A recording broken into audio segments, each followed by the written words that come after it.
Isolée par la mer, à plus de 2000 km de ses plus proches voisins, la Nouvelle-Zélande a été découverte par les Indiens Maoris au 8e siècle. Ils s'installent alors sur l'île nord du pays. Il faut attendre le 18e siècle et la colonisation de la Nouvelle-Zélande par les Anglais pour que les premières abeilles apparaissent. Sur ce territoire où la flore est riche et abondante, l'abeille européenne, Mellifera mellifera, va rapidement s'acclimater. Très vite, elle apprécie plus particulièrement une fleur, celle d'un arbre bien connu par les Maoris pour ses propriétés médicinales, le manuka. Grâce à cet arbre, les abeilles vont produire un miel unique au monde, une bénédiction pour le peuple maori, une apiculture qui va leur permettre de conserver et de protéger la terre sacrée de leurs ancêtres. Blanche Murray, ses 4 frères et sa sœur sont apiculteurs. Cette famille du clan maori Ngatikuri récolte le miel de manuka depuis plusieurs générations.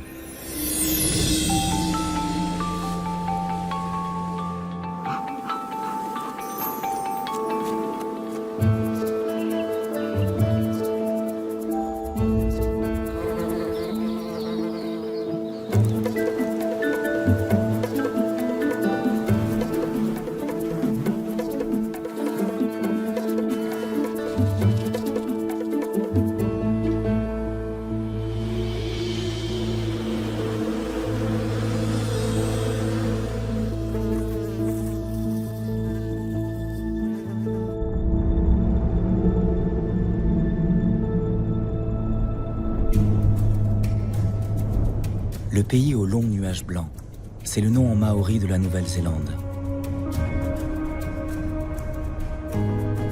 Une terre à la nature grandiose, au territoire immense, où la montagne n'est jamais très loin de la mer et de ses plages qui s'étendent à perte de vue. À la fin du mois d'octobre, l'hiver austral s'achève. Les premiers rayons du soleil apparaissent.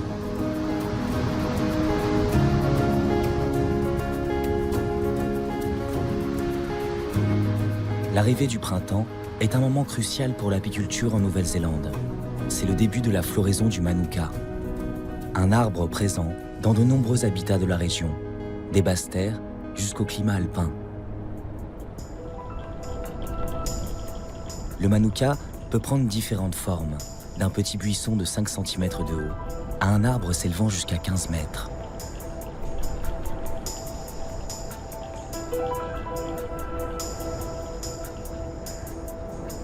Blanche et sa famille habitent la côte ouest de l'île Nord.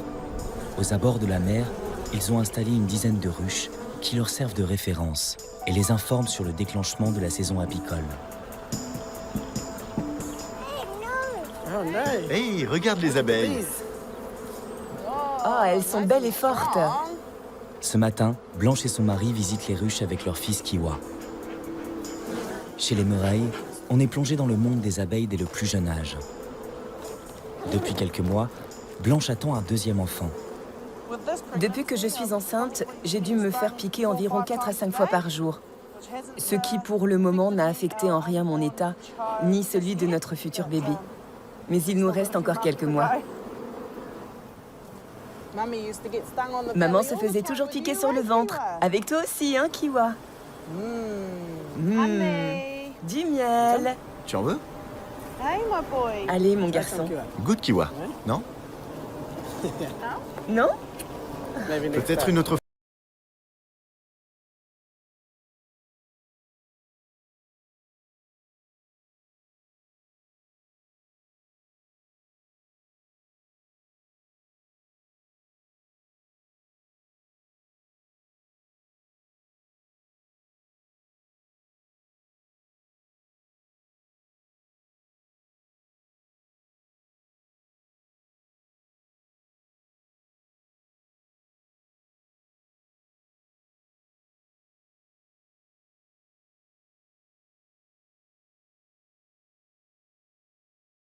Fleurs. Kiwa, regarde ces jolies fleurs de manuka roses et blanches. Une fleur pour Kiwa? Sur cet arbre, on peut voir de nouveaux bourgeons. Ils vont sûrement sortir d'ici quelques semaines. Je suis vraiment contente que ces fleurs soient déjà là. Maman va t'expliquer pourquoi elles sont si spéciales. C'est une partie de ton héritage, celui de tes ancêtres. Les Maoris ont toujours su que le manuka avait des propriétés antibactériennes, anti-inflammatoires. C'est vraiment ce qui a donné aux Maoris un réel avantage sur l'industrie du miel et ce qui a soutenu notre petite communauté.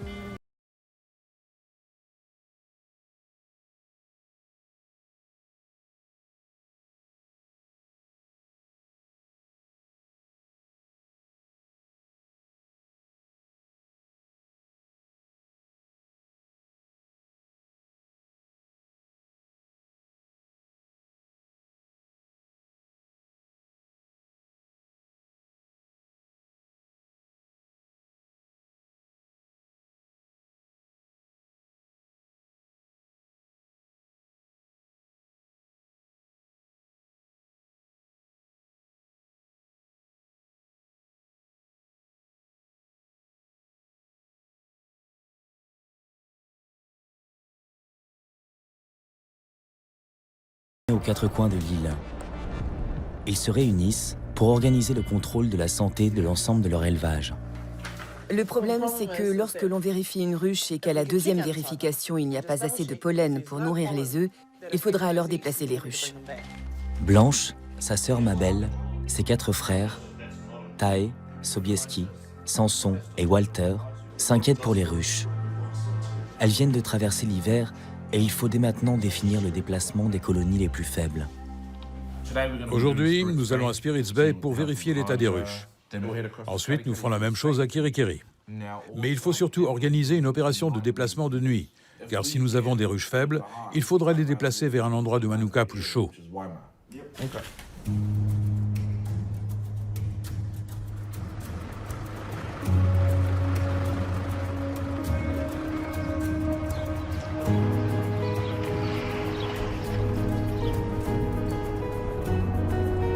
Sans plus attendre, le convoi familial se dirige vers la pointe nord de l'île. Durant quelques semaines, ils vont parcourir plusieurs centaines de kilomètres par jour pour visiter les 300 emplacements où sont éparpillées leurs 2000 ruches.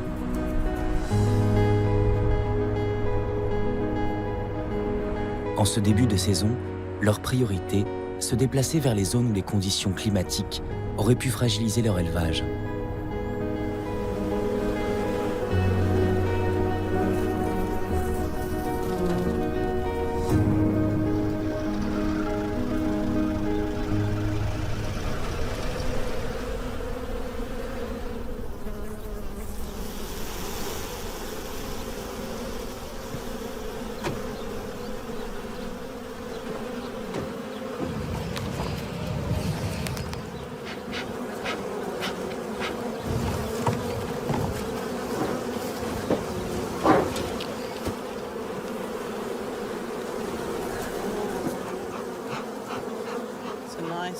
C'est une très belle ruche, avec une belle zone de ponte.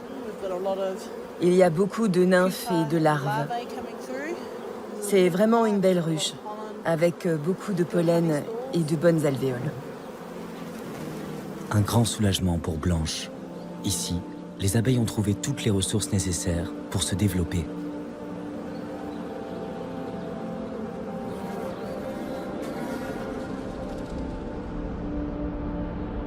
Ces terres qui ont été fortement déboisées et converties en pâturage par les colons européens ont aujourd'hui, grâce au travail commun des abeilles et des Maoris, retrouvé leur aspect originel. Le manuka a repris sa place. Pour la famille Murray, il est le symbole de la reconquête et de l'indépendance.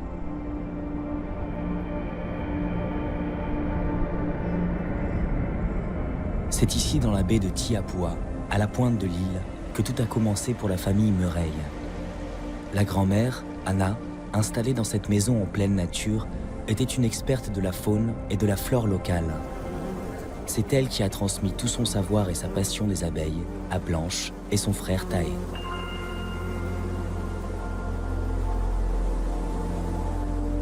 L'ancienne maison familiale est aujourd'hui en ruine, mais toutes les ruches ont été préservées. Revenir ici me rappelle comment tout a commencé. C'est agréable de pouvoir travailler chez soi, près de sa famille, de ses cousins, de ses oncles et ses tantes, et de ses aînés, et d'avoir pu garder nos terres qui font partie de notre patrimoine familial. Ce que notre grand-mère et notre père nous ont appris dans le passé, c'est que la seule trace sur la terre que l'on doit laisser derrière nous est celle de nos pas. Il est important de ne pas oublier comment cette terre nous a été offerte et de la rendre dans un meilleur état que nous l'avons trouvée.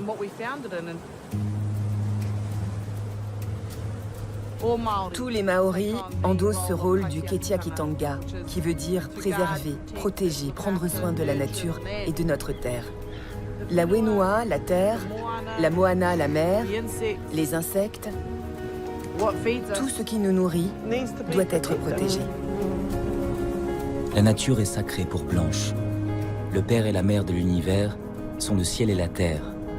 Et celui qui unit les deux, c'est l'arbre. C'est lui qui a donné naissance à notre monde. C'est pour cette raison que les Maoris protègent leur forêt, protègent la terre qu'ils considèrent comme un réceptacle précieux, sur lequel est inscrit les noms des lacs, des rivières, des montagnes, des volcans. Un ensemble qui compose le mana, un terme qui fait référence à la force, au prestige, qui inspire le respect. Un Maori privé de mana n'a plus d'existence, plus de repères.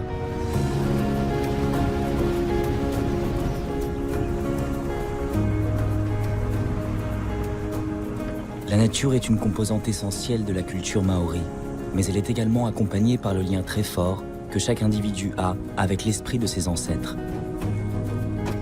Une connexion essentielle pour eux, dont la culture se fonde sur un principe de généalogie qui les lie à leur passé. Voilà pourquoi, lorsque commence la saison du miel, Blanche et Tae viennent se recueillir sur la tombe de leur grand-mère.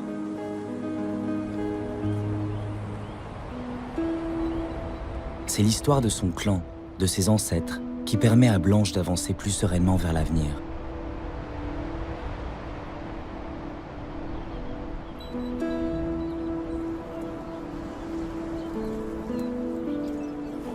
C'est toujours une belle journée quand on vient ici. C'est tellement agréable. Alors j'ai une bonne nouvelle à vous annoncer. J'attends un deuxième enfant.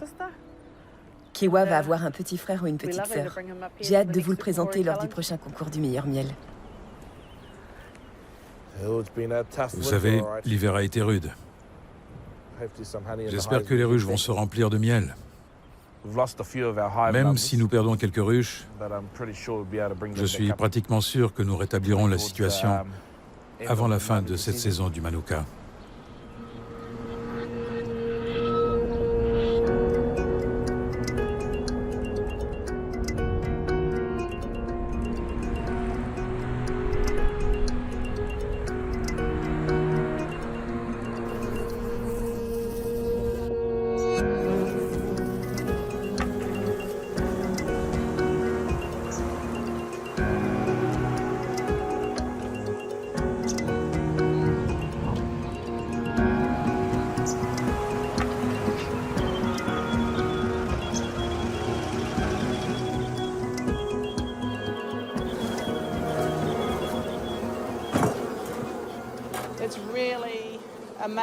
C'est incroyable l'impact environnemental positif que tout ça peut avoir sur nos terres.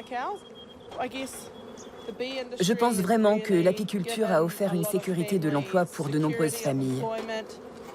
Pas uniquement grâce à la production de miel, mais aussi grâce à la pollinisation des abeilles qui a développé les zones agricoles.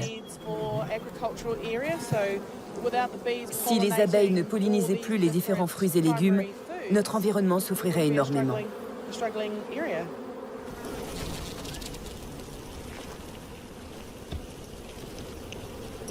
Comme dans tous les pays, un œuf d'abeille met 21 jours à éclore.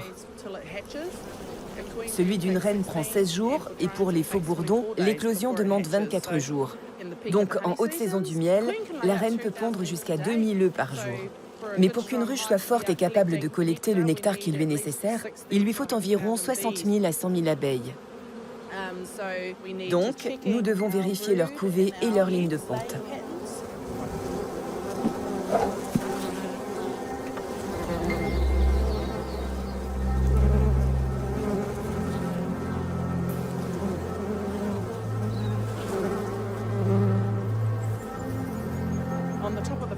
En haut du cadre, on peut voir les larves qui ont été déposées. Avant d'atteindre ce stade, elles sont nourries de gelée royale durant 5 à 8 jours. Il y a celles qui ont conservé leur couleur blanche et d'autres de couleur plus foncée, jaune ou orange. Plus la couleur de la larve est foncée, plus elle est sur le point d'éclore.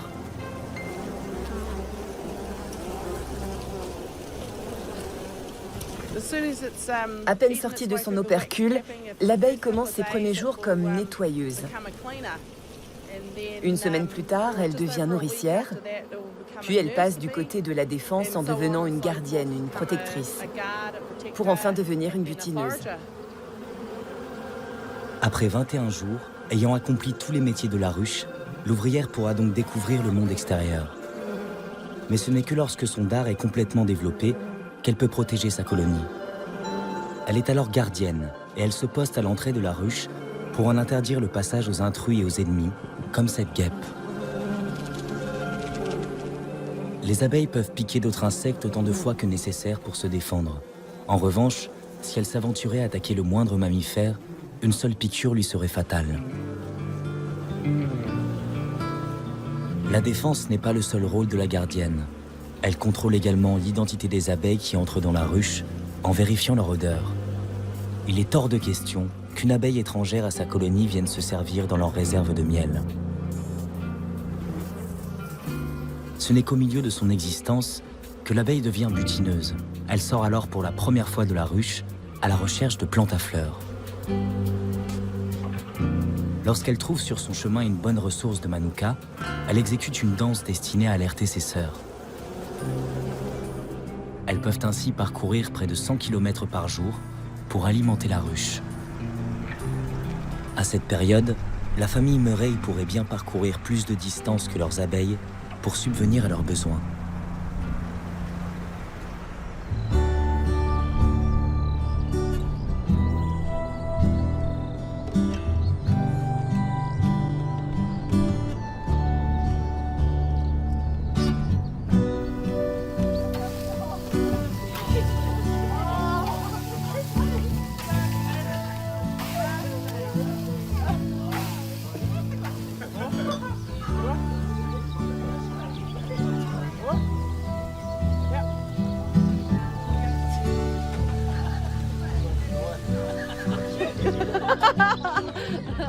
Mata, la mère, endosse le rôle de chef de clan.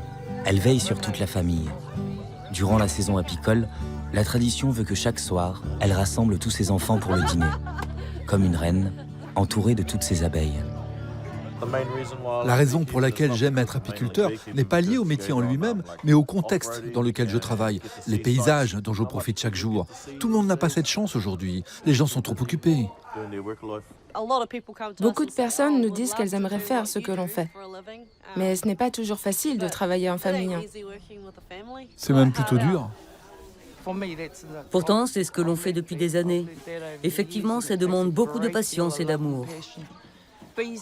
C'est comme les abeilles. Mes enfants ont la possibilité de choisir leur parcours. Ils peuvent aller dans différentes directions ou suivre la même. Tu nous vois comme tes propres abeilles alors, maman? Non, je ne veux pas être la reine. Elle finit toujours mal. Elle finit toujours par se faire remplacer. Je préfère être la chef d'orchestre.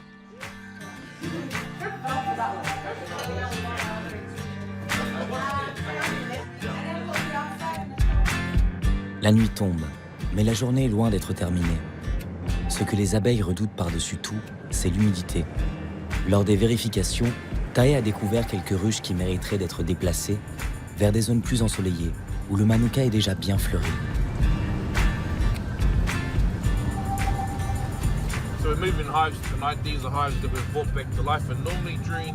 En début de saison, c'est assez intense. On se relaie toute la nuit. La saison est très importante pour nous. Même si cela signifie travailler toute la nuit. On travaille dur et on fait le nécessaire.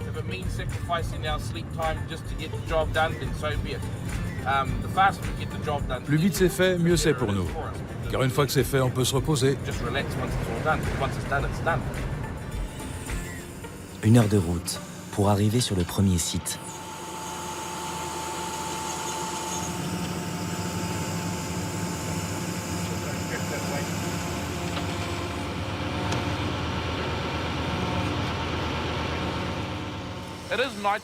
À la tombée de la nuit, les abeilles n'y voient plus rien. Nous les déplaçons durant la nuit parce que la plupart des butineuses sont dans la ruche. Elles sont toutes de retour dans la ruche. Si nous faisions cette manipulation le jour, beaucoup d'entre elles seraient abandonnées sur le site.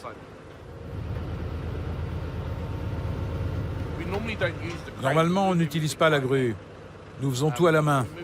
Mais ce soir, nous allons déplacer une centaine de ruches vers les endroits où le manuka a commencé à fleurir.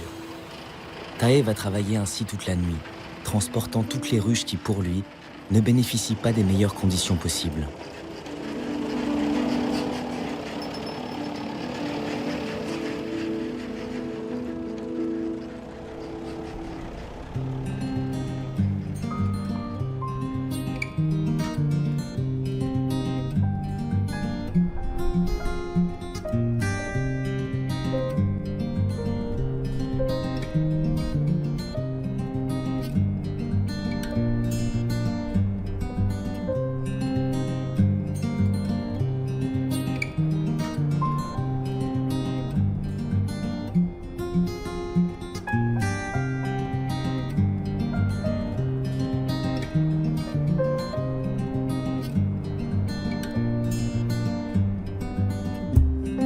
Bientôt, la récolte du miel de Manuka va commencer. Cette année, elle s'annonce prometteuse. La fleur est en pleine éclosion, les ruches, elles, en pleine effervescence.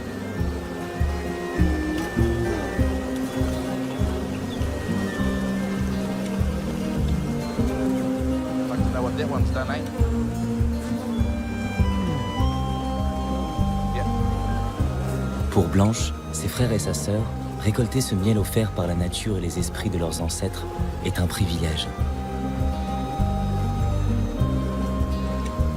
Alors pour remercier leurs aînés, ils souhaitent installer dans les mois qui viennent quelques ruches dans cet endroit difficile d'accès, ce lieu sacré entre terre et mer, Capoeirua, la baie des esprits.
Toé répond « Je peux crier au vent, mais je ne peux crier contre la tente de ma fille. J'irai jusqu'à Okiana et plus loin encore s'il le faut. Et si j'en venais à mourir, alors votre seule tâche sera d'accueillir mon esprit. » Toé était un des ancêtres du clan de Blanche. Selon la légende, il est mort en accomplissant ce voyage, à l'endroit où elle veut aujourd'hui installer ses nouvelles ruches.